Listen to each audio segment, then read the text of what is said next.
Pessoal, bom dia, tudo bem? Começando mais uma live corporativa e hoje eu tenho o prazer, a honra de contar com o Décio, um outro grande mentor, uma pessoa mega experiente. O Décio, ele que há anos atrás decidiu deixar a medicina, ele que é médico cirurgião pediátrico, que realizou operações complexas, né, de doenças congênitas. Ele mergulhou na área das constelações, constelações sistêmicas, familiares, é, é, constelações empresariais. De uma década para cá, um pouco mais, ele começou a trabalhar também com conhecimento do Elio Jacques, sobre gestão da complexidade. Ele está chegando agora aí para bater esse papo com a gente. E com dessa a gente tem que aproveitar todos os minutos, porque é muito amplo o conhecimento.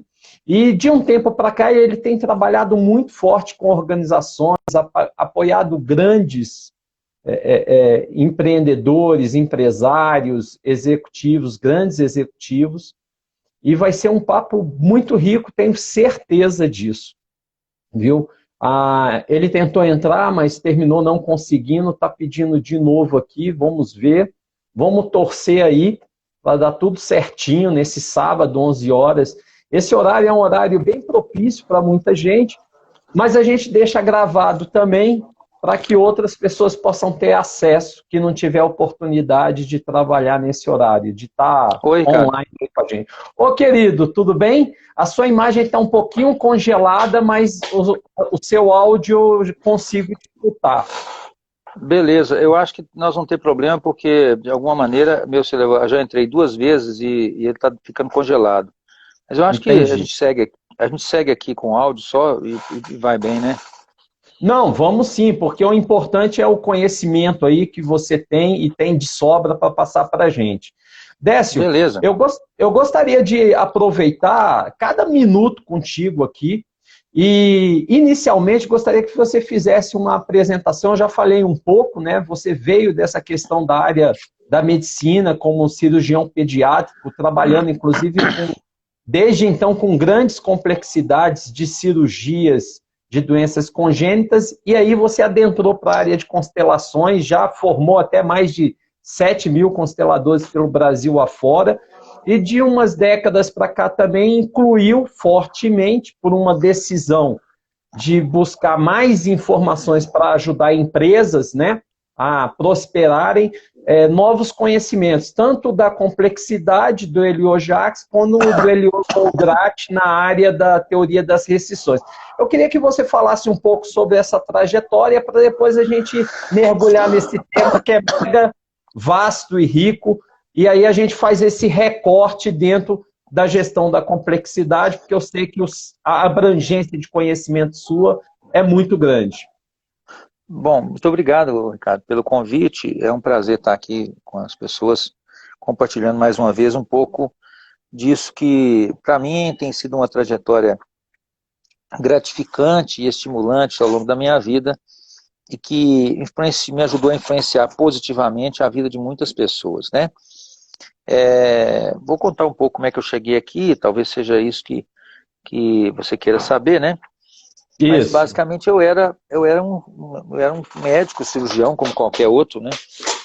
Eu me, eu me interessei pela área de cirurgia pediátrica porque inicialmente, quando criança, eu fui um bebê que perigou morrer, né? Eu nasci pequeno, 1,6 kg, lá em 1966, numa cidade do interior de Minas.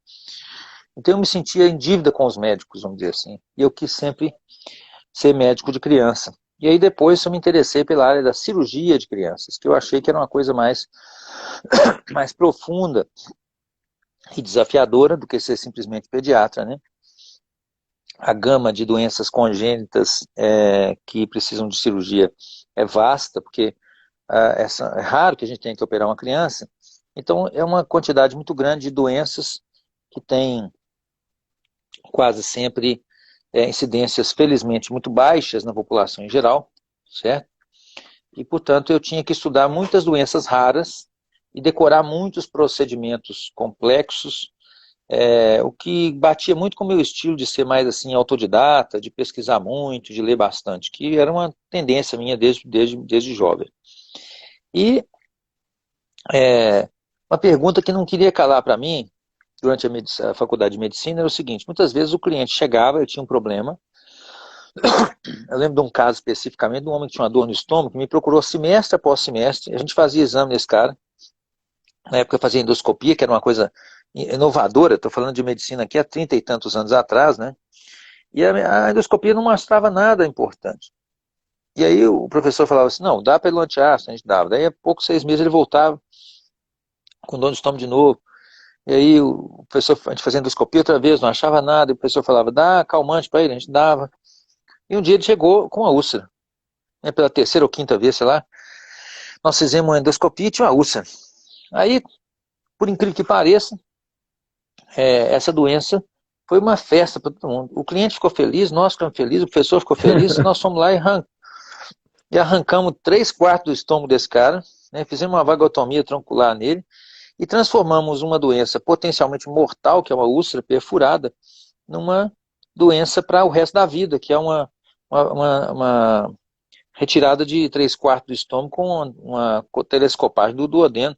Esse cara vai ter dumping, vai ter sangramento de úlcera anastomótica, vai ter deficiência de B12, vai ter uma série de outros sintomas o resto da vida, né? E eu fiquei me perguntando desde aquele momento se não havia um jeito da gente ter resolvido esse problema antes de chegar nesse ponto, né? Porque afinal o cliente nos procurou anos antes dessa situação. E aí eu comecei a ver que muitas das situações que os clientes sofriam tinham a ver com suas relações, né? O cara chegava e queixava uma série de sintomas, mas ele, quando você escrutinava o corpo dele, não tinha um problema ali. Mas o cara queixava um monte de coisa, que ele sentia aquilo. E isso me deixou sempre encucado, porque eu via assim, que havia uma espécie de iceberg por baixo da superfície do mar, né? Vamos dizer assim, naquela imagem do iceberg, a doença física era uma pontinha, tinha um monte de coisa para baixo que a gente não alcançava. E eles não ensinavam a gente nada sobre isso na faculdade de medicina, eu fui procurar em outras coisas. Então eu estudei hipnose, estudei acupuntura, eu me interessei por descobrir se a gente tinha como atingir a doença no nível funcional ainda, antes dela fuder com o corpo do cara, de estragar, fazer um buraco no estômago, não tinha nada para fazer antes, né? E isso me levou a continuar pesquisando uma série de técnicas, e entre elas eu cheguei nas constelações lá por volta de 1999. As constelações estavam começando no Brasil, e eu vi que aquilo fazia um sentido absurdo, principalmente porque as constelações têm um viés empírico, né? Então, assim, eu não precisava, mesmo que eu não soubesse explicar, eu conseguia demonstrar que aquilo funcionava. Os 3 princípios que as constelações mostram ser como verdadeiros, que é o pertencimento, a ordem hierárquica e o equilíbrio nas trocas, são coisas quase que autoevidentes na nossa vida, né? E aí eu comecei a trabalhar com isso e me tornei um conselheiro de família. E eu fiz isso com muito sucesso, e mesmo morando numa cidade do interior, lá em Pato de Minas, que eu morei 16 anos, de lá eu andava o Brasil inteiro dando curso e tal. Fundei uma editora para acelerar o processo de translado do conhecimento do alemão para o português, trouxe o fundador ao Brasil durante muitos anos, empreendi nisso, né? E aí o que acontecia é que de vez em quando chegava uma família com um problema, eu constelava essa questão da família, mas tinha uma empresa pregada no negócio. E essa empresa era fonte de conflito e tornava a solução do problema familiar ainda mais complicada, porque a empresa é muito mais complexa do que a família, né? Tem nuances financeiras, operacionais, um monte de outras pessoas lá dentro, e afetava demais a vida das pessoas que estavam dentro dessa organização. E eu também comecei a perceber, pelas constelações, que as relações eram uma parte integrante e muito importante da vida das pessoas, tanto no sentido de torná-la saudável, quanto de torná-la doente, né? Ou seja, boas relações favoreciam o sucesso, o êxito e a saúde, mas as relações faziam o contrário. E também levando em consideração que as pessoas passam mais tempo trabalhando do que fazendo qualquer outra coisa na sua vida adulta, né? Um adulto hoje não trabalha, que está empregado aí, ou que tem uma empresa, não trabalha menos que 14 horas por dia, certo? Então eu comecei a perceber que se eu atuasse dentro do ambiente de trabalho, eu tinha ali uma oportunidade de trazer solução, ou aliviar pelo menos o nível de adoecimento e sofrimento das pessoas. Como médico, isso me importava muito. E como autodidata, que eu já era de longa data, eu comecei a procurar entender melhor o que acontecia nas organizações. Inicialmente, então, eu estudei Teoria Geral da Administração, nunca esqueço disso. Tem um livro grossão, assim. E depois que eu li aquele negócio tudo, eu quis jogar o livro no lixo. Que me desculpe aí os administradores, mas aquilo não tem ciência quase nenhuma ali dentro. Na medicina, quando eu digo que eu vou receitar um remédio para você, eu tenho que testar isso em animal, fazer uma porrada de estudo, para poder provar que aquele negócio não vai te matar e vai te fazer bem. Tem que ter estatística robusta, etc. A administração, velho, um cara lá, não sei aonde, sei lá, em Harvard, fala que vai funcionar aquele negócio, as empresas começam a implementar aquele trem, depois de alguns bilhões de prejuízos, alguém fala assim, oh, esse negócio não funciona não, foi mal. Né? E isso causava um dano violento às pessoas, uma perda financeira brutal, e havia pouco estudo sério, com estatística robusta, etc, etc. E aí eu falei assim, não é possível que alguém não estudou isso de maneira estatisticamente bem feita. E eu acabei, um dia, chegando a um livro. Minha mulher e eu tínhamos uma tendência de, quando as nossas crianças eram pequenas, eles são gêmeos, eles estão com 25 hoje, né? Mas a gente tinha uma tendência de levar eles para passear no shopping e principalmente para a livraria. Nós sempre incentivamos as crianças a ler. E a gente então faria turismo de livraria naquela época. Os nossos meninos eram pequenos ainda. E a minha mulher e eu ficávamos procurando assim um livro de qualidade para ler e tal. E a mulher chegou com um livro, me deu assim de presente, falou, Dé, você vai gostar desse livro aqui. Você tem toda a cara de que coisa que você gosta de ler. Ricardo, e o título desse livro é muito engraçado. É assim, porque quando eu tomo uma facada nas costas, minhas digitais estão no cabo da faca. Pensa se isso é título de livro, né? Aí eu li esse livro, eu comprei esse livro na hora, e quem escreveu esse livro era um professor da George Washington University, né? E ele, professor Jerry Harvey, ele já era velhinho, agora já é falecido, mas eu não tive a possibilidade de conhecê-lo pessoalmente, mas foi muito interessante quando eu li o livro, porque lá ele citava uma série de coisas interessantes, mas havia um capítulo só sobre o trabalho do Elliot Jaques. Então eu me interessei muito por aquilo, mergulhei na internet, e durante uns 3 dias, assim, eu fiquei numa tempestade cerebral, que é uma coisa que acontece comigo quando eu fico muito interessado num assunto, né? Eu fico quase sem dormir, lendo convulsivamente aquilo. Então eu importei uns livros de um sebo lá em Londres, fui fazendo assim uma pesquisa pessoal e descobri o trabalho do Elliot Jaques. Li tudo que ele escreveu, o trabalho dele é muito complexo, muito variegado, muito recortado, porque ele foi escrevendo coisas ao longo de muitos anos, e o que ele falava às vezes num livro, ele desfalava no outro. O Jaques era um gênio, mas era um cara de muito mau humor, um temperamento muito difícil, brigava com as pessoas, né? Tem algumas passagens interessantes dele. Ele escreveu um livro sobre o trabalho como forma de aplacar a ansiedade existencial do trabalhador, não sei mais o que. Escreveu isso lá nos anos 40, 50. E eu lembro que uma vez ele foi na Argentina dar uma palestra, uma mulher falou, e aquele livro? Tal, assim, assim. Ele falou, você leu? Ela falou, li tudo. Ele falou assim, esquece que é tudo bobagem, aquilo ali não vale nada. Então ele tinha umas tiradas, assim, né? Uma vez ou outra vez uma mulher virou para ele e falou assim, mas isso que o senhor está falando eu não concordo. Ele falou, minha filha, deixa eu explicar. Eu cheguei a essas conclusões penosamente depois de seguir 20 mil indivíduos durante 25 anos. E esses são os dados que eu obtive no final dessa pesquisa. E eu também não concordo, mas os dados me obrigaram a concluir isso. Se a senhora tem dados Perfeito. melhores, eu estou feliz em discutir aqui o que a senhora acha a respeito dos dados. Agora, se a senhora simplesmente tem uma opinião baseada em nada, eu vou dizer para a senhora que o melhor lugar que a senhora tem para ir é fora dessa sala, porque a senhora está atrapalhando um cientista a explicar o que ele descobriu. E ele era grosseiro assim. Perfeito. Mas o Esse é um fato é... ponto importante, né, que você traz, Uhum. Décio, que é uma das coisas que muito me admira e eu busco te acompanhar sempre nessas suas andanças, porque para você não tem limite. Você vai buscar a informação na fonte com bastante consistência, como você comentou aí para a gente, até pelo esse aspecto da ciência que você traz da própria medicina, né?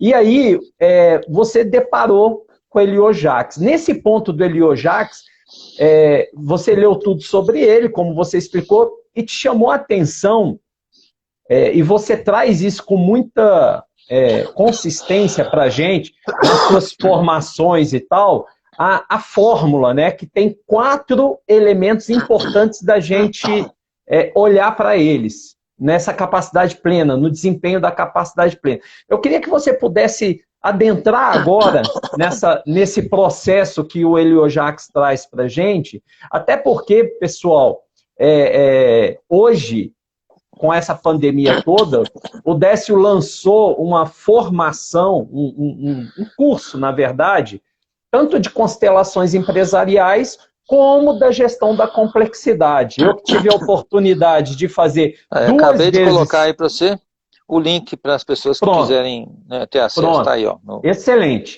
Eu que tive a oportunidade de fazer 2 vezes com o Décio a gestão da complexidade presencialmente, estou fazendo também agora esse virtual, e eu vou te dar até um feedback, viu, Décio?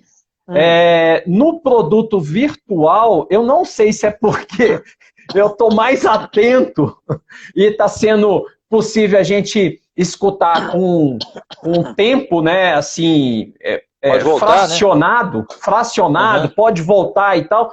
Eu tô conhecendo um monte de conteúdos a mais do que pelo menos, eu percebi no presencial. Para mim, o virtual está sendo muito mais rico, tá te dando um feedback já sobre isso. Que Aí eu ótimo, olha. gostaria... Vou voltar nessa questão da equação, mas antes eu queria ainda Tá falar um bom. pouquinho sobre mais um detalhe, né? Quando Vamos eu lá. então encontrei o Jacques, eu li tudo, e aí depois eu fui atrás dos caras que tinham sido discípulos, porque o Jacques tinha morrido em 2013, eu tive contato com isso mais ou menos aí em 2006, uns 3 anos depois. Então eu fui para o Canadá, fui para a Argentina, encontrei os caras que conviveram com o Jacques pessoalmente e aprendi deles a metodologia. Mas eu senti que ainda faltava uma coisa, porque, veja bem, com as constelações, o que a gente aprende é que existem 3 leis que governam os relacionamentos humanos. E essas 3 leis dizem para nós, basicamente, o que a gente não pode fazer. Você não pode excluir as pessoas, você não pode romper com a hierarquia do sistema, você não pode deixar as trocas desequilibradas, ou seja, você tem que ter uma meritocracia básica em tudo que a gente faz, né? O Jacques estudou durante 50 anos a forma como a gente coloca as pessoas dentro da organização para que elas tenham um bom desempenho. Ele estudou isso num detalhamento científico, com estatística robusta, coisa que no mundo empresarial, do ponto de vista administrativo, quase não existe, né? Mas ainda faltava mais uma peça, que é, quando eu fiz isso, né, e comecei a aplicar a metodologia, o cara que te contrata como consultor para fazer uma mudança na organização dele, ele não fica esperando toda a vida para ter o resultado daquilo que você está fazendo, não. Ele não entra num passo de fé e fica ali com você 10 anos, não. Ele quer um resultado rápido. Ele quer dizer, ó, nós vamos aplicar esse trem aí, quando é que melhora o meu faturamento? Não é assim? Perfeito. E foi um dos consultores que já morreu, que me ensinou, um dos meus mestres que me ensinou isso, do professor Harold Solas, amigo querido e infelizmente já falecido, que um dia eu falei para ele assim, Solas, vamos levar esse negócio do Jacques para o mundo inteiro, as pessoas têm que saber desse negócio, porque o Jacques, pelo fato de ele ser muito áspero com as pessoas, ele não convencia as pessoas a gostar daquilo que ele fazia e tal, então havia uma verdadeira ojeriza, e mesmo hoje há uma ojeriza do trabalho do Jacques por muitos gestores de RH, porque ele fala as coisas de uma maneira muito determinista, né? E Vamos escrever um jeito aí, de um jeito que as pessoas comprem a ideia. E ele trouxe para mim um livro do Eliyahu Goldratt, que criou um romance, né, sobre a gestão das restrições, que era a teoria que ele criou, o livro A Meta. E eu li aquele livro numa sentada e falei assim, poxa, mas esse negócio aqui é tão bom quanto o Jacques. O princípio de que existe uma cadeia de eventos e que essa cadeia de eventos está submetida a um gargalo, e esse gargalo tem uma série de propriedades, né, que são importantes. E aí, quando eu li aquilo, eu falei assim, achei outro manancial de conhecimento sistêmico, né, porque se aplica sistemicamente à organização como um todo. E aí eu mergulhei numa outra tempestade cerebral de novo e fui estudar teoria das restrições e li tudo que o Goldratt escreveu de novo, e fui para Israel, fui para o Canadá, fui para os Estados Unidos, aprender tudo dessas três teorias. Então eu fiquei com 3 modelos: as constelações, o trabalho do Jacques e o trabalho da teoria das restrições. E esses 3 modelos me dão 3 respostas muito importantes que eu considero que são as bases do processo de consultoria que a gente aplica, que é o processo Refine, que é o que não fazer, as constelações nos dizem. O que fazer, quer dizer, no ponto de vista de colocar as pessoas no lugar certo, direitinho, e distribuir as tarefas, Jacques responde. E onde começar, né, que é o gargalo, que é a restrição do sistema, Goldratt responde. E com essas 3 perguntas respondidas, você faz uma intervenção muito pontual, muito eficaz dentro da organização. Então, voltando lá na sua equação, né, realmente o que o Jacques fala, nesse sentido, que eu acho que é muito eficiente, é discriminar para nós quais são as variáveis que impactam na capacidade de uma pessoa de fazer bem o seu trabalho. Ele dividiu essa habilidade em 4 grupos de variáveis que são interdependentes entre si, mas são muito importantes individualmente de serem compreendidas, porque muitas vezes quando eu tenho uma pessoa que não desempenha bem o seu trabalho, eu tenho que saber por que ela não desempenha bem o seu trabalho, né? E esse 4 grupos de variáveis são os seguintes. Primeiro, o quanto essa pessoa valoriza o trabalho e está comprometida em fazer um bom trabalho e está alinhada com os valores da organização onde ela está inserida. Imagina, se o cara é vegetariano e você chama ele para poder trabalhar no matadouro, né? Não vai dar certo. Ele não está ligado naquilo. Então, se a pessoa está comprometida e alinhada com os valores, isso tem um peso positivo ou o contrário, negativo na capacidade de trabalho dessa pessoa. Perfeito. O segundo conjunto de variáveis, acho que ninguém vai questionar, é o know-how prático com que uma pessoa é capaz de executar o seu trabalho, ou seja, o quanto ela conhece, na prática, o trabalho a ser feito. Isso, é claro, é treinável, é aprendível, né? Na medida em que a pessoa participa de treinamentos, ou mesmo é treinada on the job, né? Ela aprende o que tem que ser feito. Ninguém aqui vai questionar que se a pessoa não sabe o trabalho a ser feito, ela não consegue ter capacidade de entregar o resultado. E também ninguém vai dividir comigo uma disputa onde ela vai questionar que saber bem sabido o que ela tem que fazer ajuda positivamente a ter um bom resultado. E terceira variável tem a ver com as variáveis de cunho emocional e social que nós todos precisamos saber manejar bem para nos relacionarmos em equipe e, consequentemente, atuarmos em conjunto em prol da meta da organização e, dessa forma, ter uma boa relação com os pares, com fornecedores, clientes, todas as pessoas que nós temos que ter para poder desempenhar bem o nosso trabalho. E até aí, eu acho que todo mundo compreende bem essas 3 variáveis e consegue ter uma ideia razoável disso, usando ou o bom senso, ou a experiência anterior, ou o currículo da pessoa, ou ferramentas técnicas de avaliação emocional e, vamos dizer assim, métricas psicológicas para fazê-lo, né? Tem uma miríade de metodologias disponíveis aí, como MBTI, PI, né? Perfeito. DISC, etc. Então essa variável. Essas três variáveis, ela já está bem de domínio público, né? Tanto a parte do engajamento, a primeira, princípios, valores, as pessoas já têm falado muito sobre isso, muito material publicado. A segunda, o conhecimento, habilidade, isso é desde que o mundo e as organizações existem, isso já é tratado dentro das organizações. A parte da questão emocional, que é o terceiro elemento das relações interpessoais e tal, teve umas décadas atrás muita coisa sendo desenvolvida. E aí tem a quarta, que é onde é um foco de pesquisa que o Elio Jacques trouxe para a gente, né, Uhum. Décio? Aí E esse é entra um ponto. a variável cognitiva, né? E explicar essa variável, às vezes, é um pouco contra-intuitivo, porque as pessoas não estão acostumadas a levar isso em consideração, né?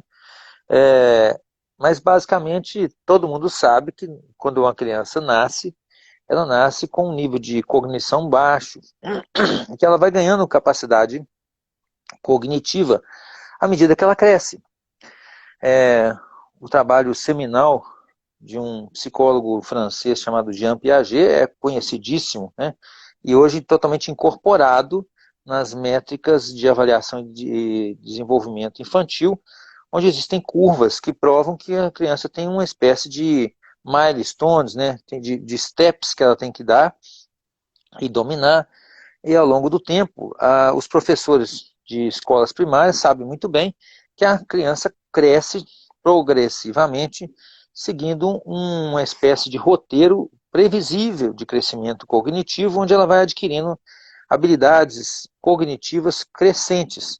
Então, um neném é capaz de sentar sem apoio com tantos meses, depois ele consegue ficar em pé sem apoio, depois ele consegue caminhar. Esses passos neurológicos mostram para nós gradativo incremento da capacidade cognitiva da criança, ou da capacidade motora, e por assim vai, né?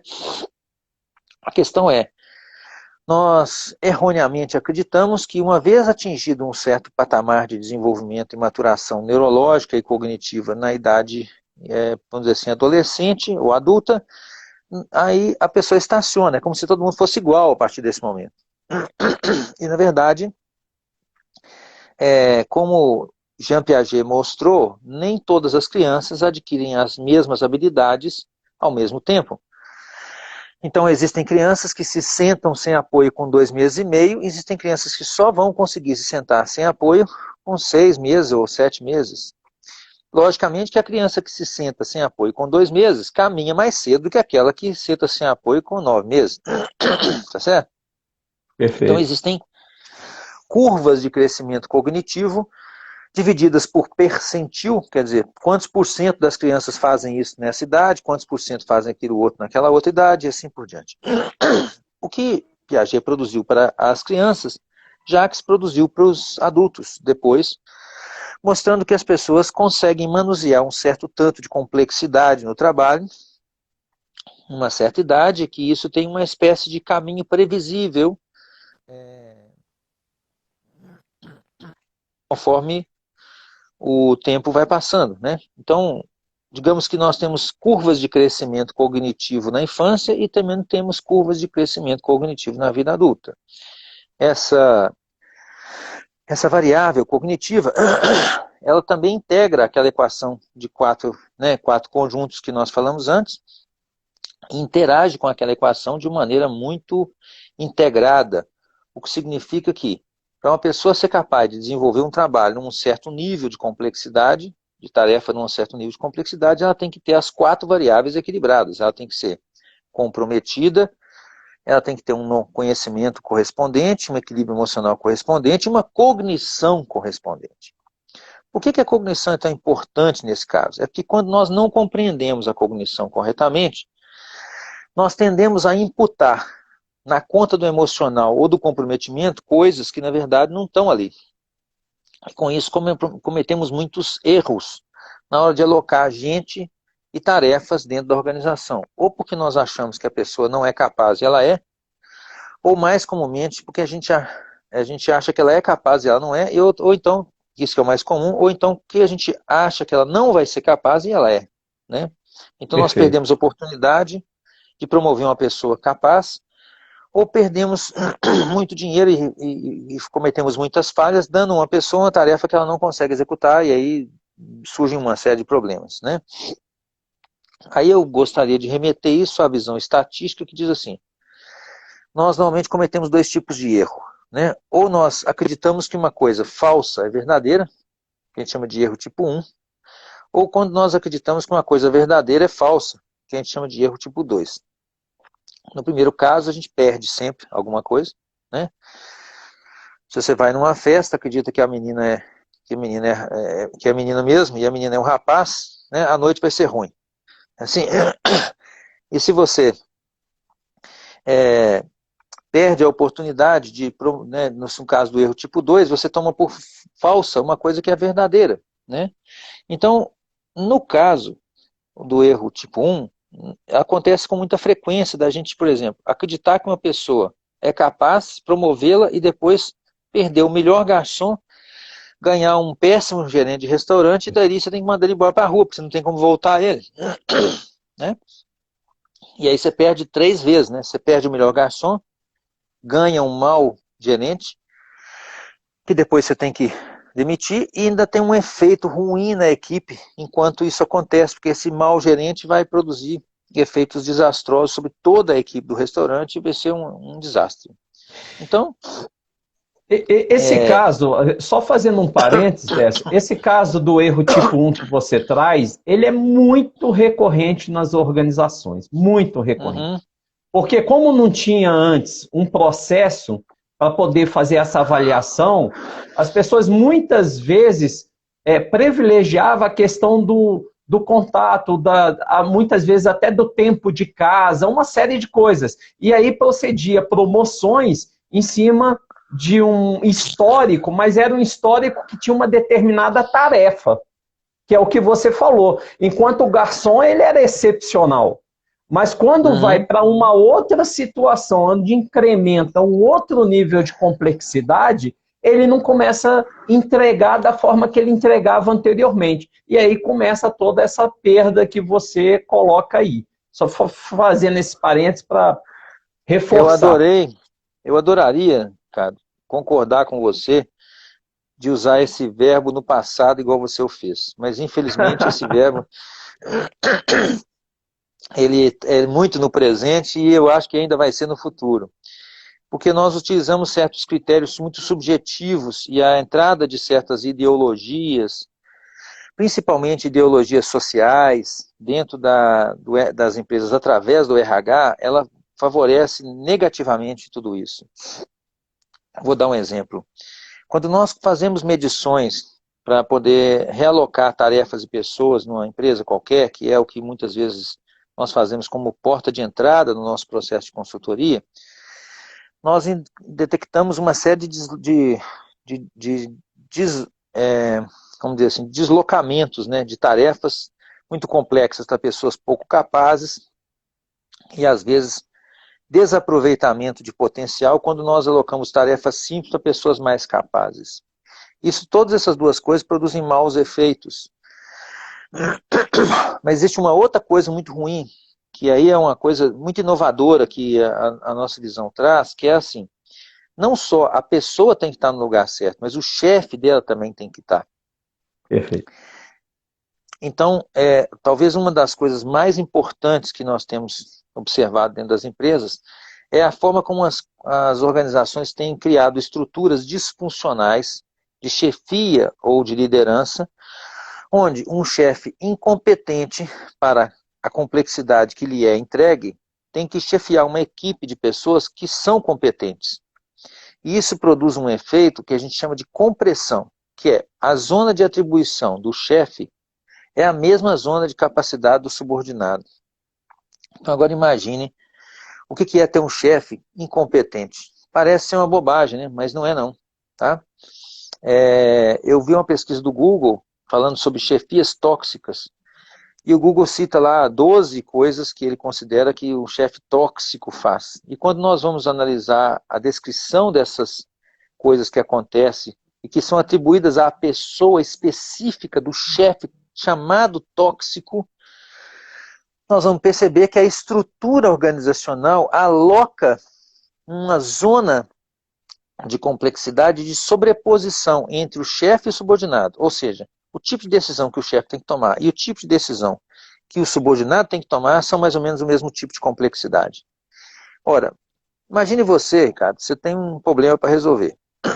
E aí, você está entalado lá, não dá conta de resolver, porque aquela complexidade do problema te supera em sua capacidade. Você vai buscar ajuda.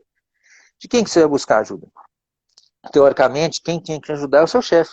Ele que tem que entender, ele entende dessa complexidade melhor, e você vai até ele para ele te dar um norte, te dar uma luz, te dar uma priorização melhor, uma clareza de objetivos. E aí quando você chega no chefe, o chefe está afogado no mesmo nível de dificuldade que você. A sua sensação é péssima, tá? Você sente que o chefe não te agrega valor. Ou ele propõe uma solução que você já tinha pensado exatamente igual ou muito parecida, quer dizer, ou ele, enfim, ele não agrega valor ao que você está fazendo. Então você tem que ir até o chefe do chefe. Quando você vai até o chefe do chefe, o seu chefe te quer comer vivo, porque afinal de contas você saltou ele vai se sentir desrespeitado, etc, etc. Mas você precisa fazer isso, porque só o chefe do chefe é que tem capacidade de te dar uma luz. Então começa uma briga entre você e seu chefe. Por outro lado, o seu chefe, que está ali naquela posição, sente que você está invadindo a zona de atribuição e responsabilidade dele. Ele te enxerga como um enxerido, como fofoqueiro, como agressivo, como competidor ou um pouco cooperativo, enfim. E quando você está, na verdade, só tentando fazer o melhor trabalho que você pode fazer, você mais prejudica e mais é percebido como uma pessoa nociva pelo seu chefe. Na verdade, duas pessoas fazendo a mesma coisa, entrando em choque todo o tempo. Isso incita uma paranoia, vamos dizer assim, dentro das pessoas, né? E produz uma série de efeitos destrutivos. Nós chamamos então esse efeito da compressão, talvez a maior pandemia organizacional que nós temos notícia nos últimos 50, 60 anos. Porque a falta de clareza ou de ciência na base da definição da estrutura organizacional produz isso pra caramba, né? Vou dar um exemplo. A Gerdau, por exemplo, foi uma empresa que nós trabalhamos há um tempo atrás, naquela usina de Ouro Branco ali, que é uma usina monstruosamente grande, né?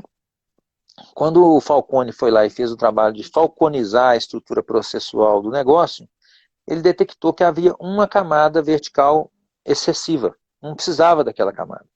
Ou seja, havia 6 níveis verticais, mas só havia 5 níveis de complexidade real dentro da estrutura. Quando ele eliminou, sugeriu eliminar essa única camada excedente, o desempenho econômico da usina aumentou em 16%. 16,7% para ser mais exato. 16,7% num negócio de commodity, velho, é um mundo de dinheiro, tá? Que era jogado fora nesse atrito entre essa camada que não agregava valor, que estava em compressão. Por outro lado, quando nós ajustamos isso corretamente, o subordinado tem uma dificuldade, ele procura o chefe está mais do que disposto a ajudá-lo, porque para ele aquilo é simples, né? Ele consegue manusear aquela complexidade bem, e ao mesmo tempo ele não quer fazer o trabalho do subordinado. Então quando o subordinado faz bem o trabalho dele, ele não se sente em nada ameaçado. Então corrigir isso produz efeitos muito positivos, tanto para as relações, quanto para a saúde das pessoas, quanto para o resultado financeiro da organização. É um negócio maravilhoso quando você consegue ajustar isso. Por outro lado, uma camada excedente que não agrega valor é o inferno na Terra, porque isso produz um efeito muito destrutivo na relação das pessoas dentro do negócio, tem efeitos sobre a saúde delas, tem efeitos sobre o resultado financeiro da organização. Enfim, é uma catástrofe. É aquilo que eu falei, a maior pandemia de mal-estar organizacional que existe no mundo é a existência desses desajustes ou descompassos entre as atribuições de chefia e subordinado causado por estruturas mal desenhadas, né?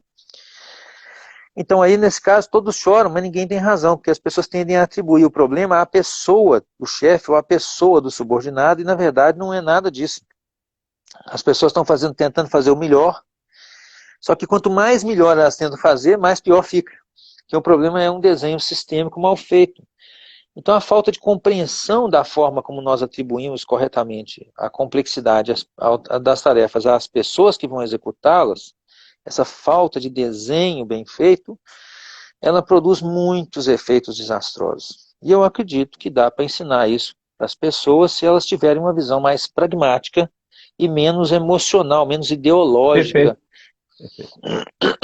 Você já me responde aí até uma pergunta que eu ia te fazer, e eu tenho essa percepção muito clara, porque a gente tem adotado muito esse conhecimento, essa prática. A maior resistência, muitas vezes, é uma resistência muito da emoção, né? Mas como assim, né? Como assim aquela pessoa que sempre esteve comigo durante anos, décadas, me ajudou a construir essa empresa, blá, blá, blá, ela não tem a capacidade de fazer o que ela faz, ou na função que ela está nesse momento. Porque a organização, à medida que vai aumentando, ampliando, ela vai crescendo também em complexidade. Uma coisa é ter uma unidade sem funcionários, outra coisa é se tornar uma empresa nacional com várias filiais e aí por diante, né, Décio? Não, tem uma coisa pior, Ricardo, que é o seguinte, isso aí é o bom problema, né? Se a sua empresa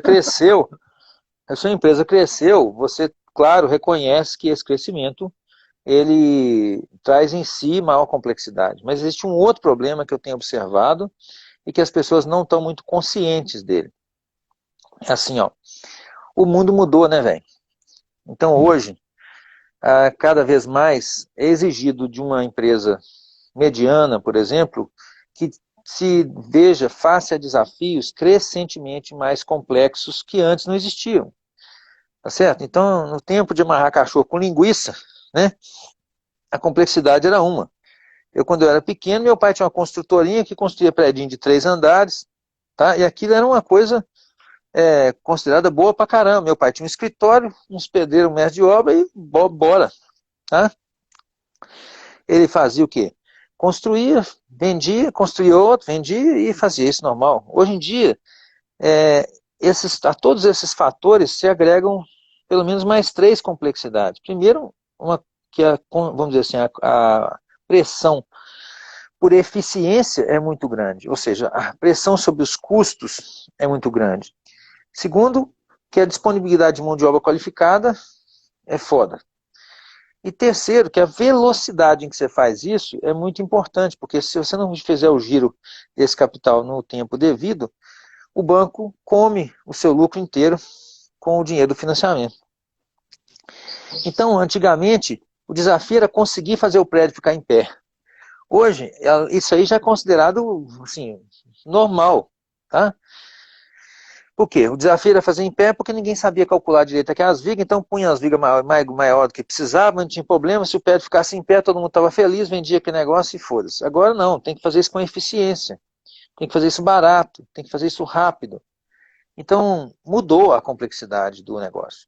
E não, o que é verdade para o caso das construtoras, é verdade para o caso das empresas digamos, de alimentos, no caso restaurante, para as empresas de serviço, para as empresas de todos os tipos e ramos. O mundo mudou, a complexidade subiu. Antes o cliente aceitava certas coisas, hoje ele não aceita mais. Eu tenho minha empresa de treinamento, minha de curso, etc. Hoje é assim, se deu um pau lá na plataforma e o cliente não conseguiu pagar, ele espera que eu dê resposta àquilo 24 horas por dia, 7 dias por semana, 30 dias por mês. Ele não espera até o dia do horário comercial do subsequente para o cara da TI ir lá e descobrir o que aconteceu e responder, não. Então, isso tudo impõe às empresas que estão, talvez, aparentemente no mesmo patamar de tamanho, um desafio de complexidade crescente, que a régua vai subindo todo dia. Então, aquilo que era bom ontem, amanhã já não vai ser mais.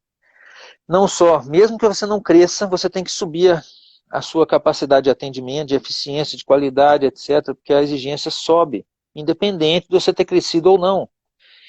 E isso significa que os desafios que são suficientes para hoje, né, e que são vencidos hoje, amanhã vão ser maiores. A régua vai subindo toda a vida. Ou seja, se você na vida, né, no caso dos negócios, pelo menos me parece assim, se você está subindo ou está descendo, se você achar que está parado, você está afundando, porque a régua está subindo, né?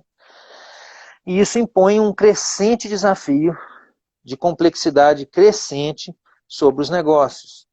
A parte difícil é, nem todas as pessoas vão crescer no mesmo ritmo dessa complexidade para estarem à altura do desafio que as empresas possuem. E a parte triste disso é o seguinte, quando as empresas não conseguem estar a essa altura desse desafio, elas são engolidas por outras empresas maiores que conseguem fazê-lo. Isso gera um movimento crescente de, vamos dizer assim, de agregação ou de conglomerização das empresas, né? Onde o ganhador leva tudo, né?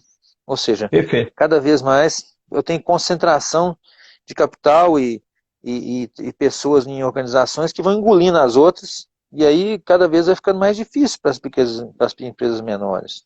Décio, olha só, a gente só tem um pouco mais de 10 minutos e eu queria entrar em dois pontos importantes, porque eu sei que esse conteúdo é vastíssimo. E, pessoal, quem está nos acompanhando, sinceramente, eu recomendo, foi colocado aí o link da inscrição da Constelação Empresarial e da Gestão da Complexidade. Como eu comentei lá atrás, quem entrou agora, eu já fiz o da complexidade 2 vezes presencial e estou fazendo novamente à distância porque é um aprendizado, inclusive, gradativo, porque é importante você colocar na prática, você levar para dentro da organização. Para você mesmo, o Décio costuma, inclusive, falar isso, né? Não acredita em mim, não, vai lá e testa, né? Isso é importante a gente entender, né? Mas aí eu queria trazer um ponto aqui, nessa parte final contigo, assim. Eu tenho a possibilidade de, nesse redesenho organizacional, implementar e levar mais eficiência para a organização, com medidas mais rápidas, ágeis, eficientes, fazendo alguns movimentos, né? Porque eu me recordo que você comentava muito que a complexidade de uma tarefa se dá pelo tempo de execução dessa tarefa. Outra coisa que você também comentou numa ocasião, que eu falei assim, mas Décio, será que a gente tem que ter numa empresa sempre uma pessoa de altíssima complexidade, que naturalmente deve ser um recurso muito caro? Ou eu posso, por exemplo, pedir emprestado por alguns momentos importantes para essa tarefa, para essa empresa, essa capacidade. Então, eu queria que você pudesse trazer para a gente agora essas duas óticas. A questão de formas de reduzir essa complexidade, um overview sobre isso, eu sei que a temática é muito extensa, e por outro lado, essa coisa de pedir emprestada a complexidade, seja de uma pessoa que esteja dentro da empresa ou externa à empresa. Muito bem. Bom, vamos lá. O ponto aí é como é que nós manuseamos de maneira inteligente a complexidade. Ou seja, como nós manejamos de maneira eficiente, adequada, a complexidade de tarefas do negócio, de forma a, de um lado, atingir as metas desse negócio com eficiência, e do outro lado, garantir que as pessoas estejam felizes, realizadas e saudáveis no processo de produzir esse resultado. Tá? Basicamente, nós temos que entender que uma das grandes descobertas do Jacques é quando que nós aumentamos o tempo das tarefas, nós, na verdade, vamos aumentando a complexidade delas. Então, vamos imaginar uma tarefa simples. Eu costumo dar esse exemplo, né? Pessoal, uma tarefa simples. Vamos fechar o caixa da padaria. Nós estamos fechando o caixa da padaria, é uma tarefa simples. Acho que ninguém aqui está nos ouvindo acha que isso é uma tarefa complicada, né? Só que é o seguinte, vamos fazer o seguinte, Ricardo. Você fecha o caixa da padaria só no final do ano. Aí, ponto. Aí fudeu. Entendeu? Aí agora... Nem uma consultoria das gigantes conseguiria. Aí nem o Anderson Consulting Group lá não consegue fechar o caixa da padaria, né? Fica tão complicado que não tem jeito. Vai dar diferença de todo quanto é jeito. Então, uma das coisas que nós descobrimos através disso aí é que uma maneira eficiente de manusear a complexidade é reduzir o tempo das tarefas. E para fazer isso, nós temos que entender quando é que uma tarefa inicia e quando é que ela termina. A tarefa inicia quando ela é atribuída, mas poucas pessoas entendem que a tarefa termina somente quando ela é checada. Ou como o Jacques gostava de dizer, quando a responsabilidade sobre essa tarefa é transferida de ombros. O que, na verdade, acontece quando ela é checada. Tá? Então, um dos jeitos interessantes de reduzir a complexidade quando a gente chega num determinado ponto é diminuir a duração das tarefas. Eu costumo usar a seguinte comparação.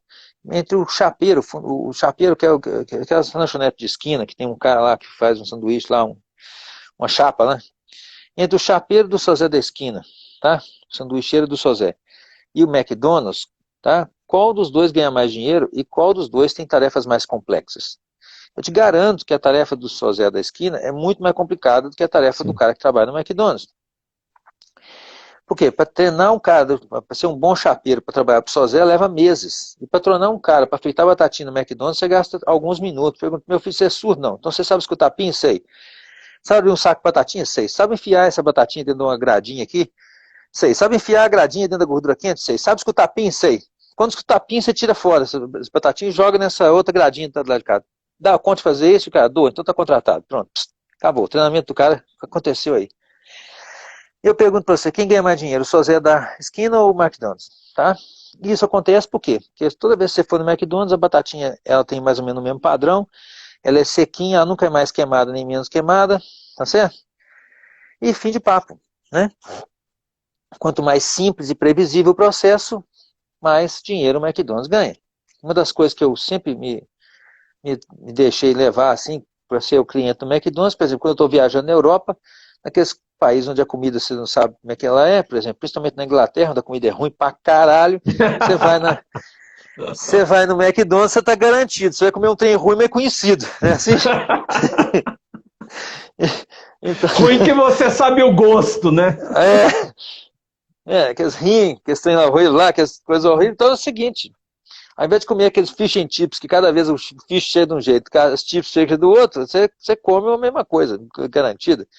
Então, uma grande coisa que nós aprendemos é como é que nós podemos reduzir a complexidade, muitas vezes simplesmente modificando a forma como as tarefas são checadas. E com isso nós conseguimos, às vezes, com uma equipe menos capaz, que está tendo problema, melhorar o desempenho brutalmente dessa equipe, reduzindo o intervalo das tarefas e incluindo mais checagens, por exemplo. Tá? Mas existe um limite para isso.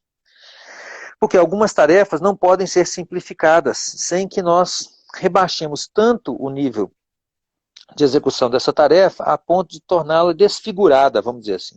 Uma estratégia, por exemplo, de montar um processo, ela não pode ser reduzida a uma tática de diagnóstico. São níveis de complexidade distintos, e aí eu vou precisar de pessoas realmente num nível maior.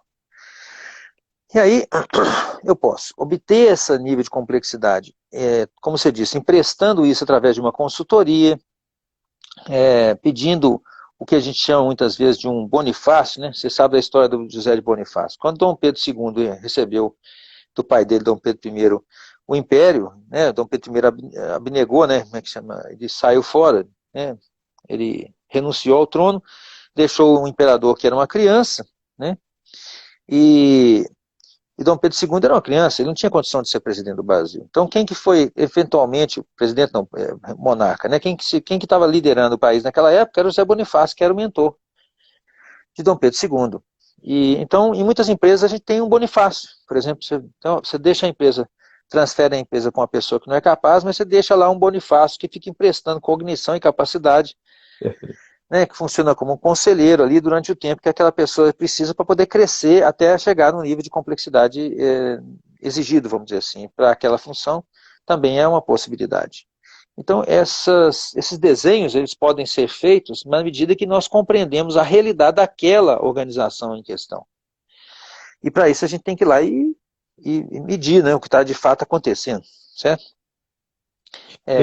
Não tem jeito de fazer isso sem saber, né? Igual você vai tratar o paciente sem diagnóstico, não tem jeito. Você tem que ir lá e medir e ver o que está acontecendo especificamente. As disfunções de pressão, compressão, gap, né? Gap é outra coisa também. O cara está muito capacitado, mas ele está lidando com uma equipe muito abaixo dele em termos de cognição. Esse cara vai ficando sem paciência, quer brigar, quer morder os caras, acha que todo mundo é burro. Ele fica centralizando tudo, porque ele perde a confiança de delegar, porque os caras fazem bobagem quando ele delega. Então, resolver todos esses esses desajustes de atribuição de tarefas e pessoas dentro da organização melhora demais o resultado da organização e melhora demais o nível de satisfação e saúde das pessoas que estão lá dentro. E esse é o nosso trabalho diário, né, de consultoria. É fantástico, Décio, você colocar isso, porque resume bem, né, pessoal, o tema do nosso bate-papo, que é soluções rápidas e efetivas para problemas complexos, né? Agora, tudo muito alicerçado. Quem não começou aí no início da live, eu recomendo depois retornar lá para o início, vai ficar gravada, porque o Décio trouxe toda uma crescente de informações para poder entender por que essa solução é rápida e efetiva. Porque tem todo um conhecimento embasado de muita pesquisa por detrás disso. Décio, vamos aproveitar então, nós estamos aí a 4 minutos de encerrar. Eu gostaria que você falasse resumidamente, porque eu acho fantástico e estou gostando mais do que o presencial, do seu treinamento à distância. Eu gostaria que você falasse um pouco dele, porque não dá, o pessoal está pedindo para continuar a live e tal. Pessoal, o conteúdo é muito rico. O importante, e eu recomendo isso, eu estou fazendo isso, é conseguir absorver um pouco cada dia e botar na sua empresa, não acreditar no que o Décio está falando, mas busca informação e depois aplica. E aí você pode tirar suas próprias conclusões. O que você pode falar rapidamente para a gente do curso, Décio? Bom, eu tinha alguns projetos de colocar isso em forma online, mas quando a minha vida antes da pandemia era uma loucura, e às vezes eu estava em 3 capitais numa semana, né? E às vezes um desses capitais, inclusive, nem era aqui do Brasil, então a vida estava muito acelerada e eu tinha pouco tempo de me dedicar a produzir conteúdos online para disponibilizar para o pessoal. Com a pandemia eu fiquei trancado no mínimo 2 meses e meio dentro de casa. Eu abri mais 2 empresas e fiz 3 cursos online. Esse período.